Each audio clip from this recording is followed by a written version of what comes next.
Hi అండి, welcome to my channel Rayalaseema రుచులు with Saraswati. ఈరోజు మనం తలకూర, రాయలసీమ స్పెషల్ తలకూర ఎలా చేసుకోవాలో చూద్దాము.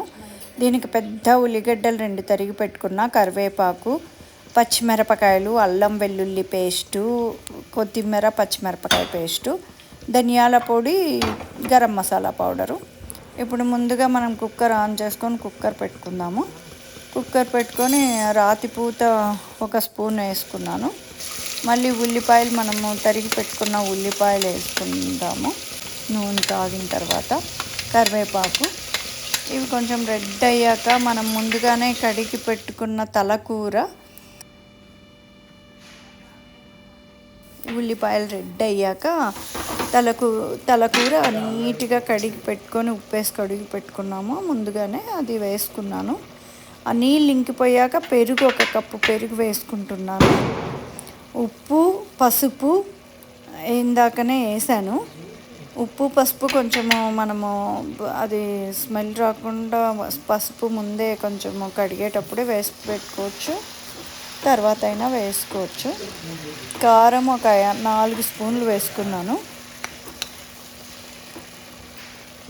4 స్పూన్లు కారం వేసుకున్నా. ఇంకా నేను అల్లం వెల్లుల్లి పేస్టు 1 స్పూన్ వేసుకుంటున్నా. ఇప్పుడు ఇది పచ్చిమిరపకాయ, కొత్తిమీర పేస్ట్ 1 స్పూన్, అవి 2 వేసుకొని బాగా దాన్ని పచ్చివాసన లేకోకుండా మూత పెట్టుకోకుండా వేయించుకోవాలి బాగా. దాంట్లోనే ఫ్రై లాగా చేసుకొని అది కొంచెం చిక్కగా అయ్యేంత వరకు మనం ధనియాల పొడి, ఇందాక ఎల్లిపాయలు దంచి పెట్టుకున్నాము, అది కొంచెం లాస్ట్లో వేసుకున్నాము. ఇప్పుడు కొత్తిమీర వేసుకున్నా చిన్నగా కట్ చేసుకొని.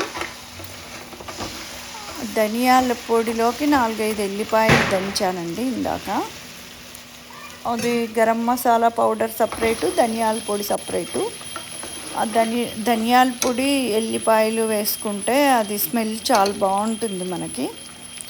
ఇది బాగా ఉడికితేనేనండి దీనికి టేస్ట్ చాలా బాగా జ్యూసీగా. ఇందాక దంచి పెట్టుకున్న అదే ఎల్లిపాయ కారము, ఎల్లిపాయ, ధనియాల పొడి, ఇది గరం మసాలా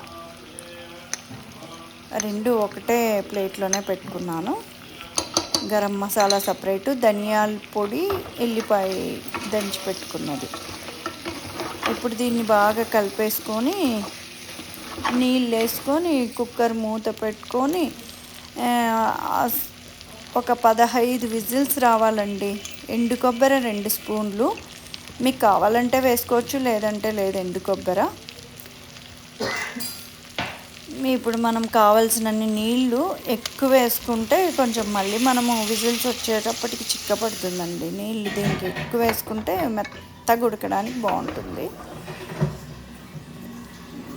15 విజిల్స్ రావాలి. 15 కానీ 20 కానీ విజిల్స్ వస్తే మెత్తగా ఉడికిపోతుంది. అది జ్యూసీగా ఉంటే అది దానికి టేస్ట్. లేకపోతే ఉడకపోతే అసలు టేస్ట్ ఉండదండి. అందరు చేస్తారు, దీన్ని సరిగ్గా ఉడక్కోకుండా, మసాలాలు కరెక్ట్గా లేకుండా.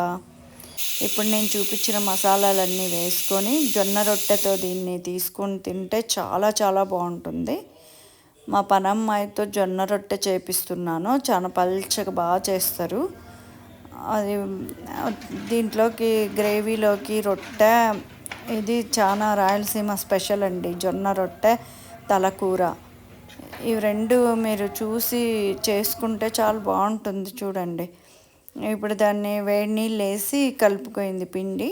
దీన్ని బాగా మెత్తగా ఇట్లా పిసికి అంతా ఇది చేసుకొని సాఫ్ట్ అయ్యేటట్లా దాన్ని రౌండ్ చేసుకొని బాగా తట్టేస్తారు. దీన్ని మామూలుగా అంటే చపాతీ కర్రతో అయినా ఇట్లా చేసుకోవచ్చు. ఈ పాప చేతితోనే బాగా పల్చగా తట్టుతుంది. వేడి నీళ్ళు పోసుకొని పిసుక్కుంటే జిగుటు బాగా వస్తుంది. మామూలుగా చన్నీళ్ళతో అయినా దీన్ని కలుపుకోవచ్చు. చన్నీళ్ళతో కలుపుకుంటే ఒక్కొక్కసారి విరిగిపోతుంది. జిగుటు బాగా రావడానికే మనం వేడి నీళ్ళు వేసుకొని కలుపుకుంటాము. ఇది మామూలుగా దీంతో లత్తిపొడితో అయినా తిక్కుతారు, చపాతీ కర్రతో.